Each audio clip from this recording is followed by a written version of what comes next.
उपमुख्यमंत्री एकनाथ शिंदेंना मुख्यमंत्र्यांचा आणखी एक धक्का पाहायला मिळाला आहे।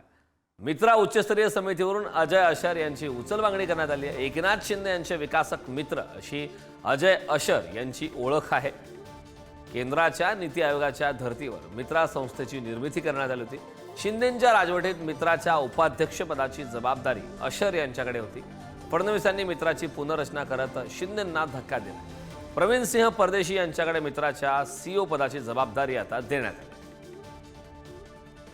संदर्भात ताजे अपडेट देण्यासाठी आपले प्रतिनिधी निखिल चव्हाण आपल्यासोबत जोडलेत। निखिल, ज्या प्रकारच्या घडामोडी ज्यावेळेसपासून सरकार स्थापन झालं तेव्हापासून आपण पाहतोय, फडणवीस हे मुख्यमंत्री झाल्यापासून एकनाथ शिंदेंना अनेक धक्के बसतात। त्यात आता आणखी एक धक्का बसलाय। मित्र उच्चस्तरीय समितीवरून अजय अशर यांची उचलबांगणी करत त्या ठिकाणी प्रवीण सिंह परदेशी यांची नेमणूक करण्यात आली। काय अपडेट्स? नक्कीच कारण आपण पाहिलं तर महाविकास आघाडीच्या काळामध्ये ही जी मित्रा संस्था आहे ती बनवण्यात आलेली होती।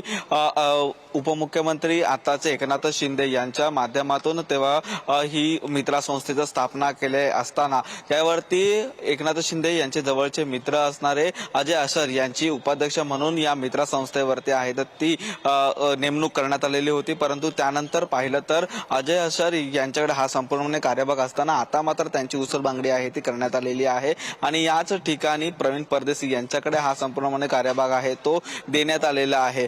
मित्रा संस्थेची स्थापना आहे ती राज्यातील आर्थिक सुधारणा व्हावी तसेच अनेक उद्योगधंदे आणि त्या माध्यमातून आर्थिक जडणघडण राज्याची व्हावी यासाठी ही करण्यात आलेली होती। यामध्येच नीती आयोगाच्या पार्श्वभूमीवरती ही संपूर्णपणे समिती स्थापन करण्यात आलेली असताना आता मात्र मुख्यमंत्र्यांचा उपमुख्यमंत्र्यांना हा जो धक्का आहे तो या ठिकाणी म्हणावा लागेल। कारण हे जे आदेश आहेत ते मुख्यमंत्र्यांनी काढलेले आहेत। यामुळे ह्या संपूर्ण मित्रा संस्थेच्या जे अध्यक्ष उपाध्यक्ष आहेत त्यांच्या बदलींवरून कुठेतरी राजकारणात नवीन एक वळण येते का हे देखील पाहणं महत्त्वाचं ठरेल। परंतु या ठिकाणी हे मुख्यमंत्री देवेंद्र फडणवीस यांनी काढलेले संपूर्णपणे आदेश आहेत। नक्कीच निखिल, खूप खूप धन्यवाद या संपूर्ण अशा माहितीबद्दल।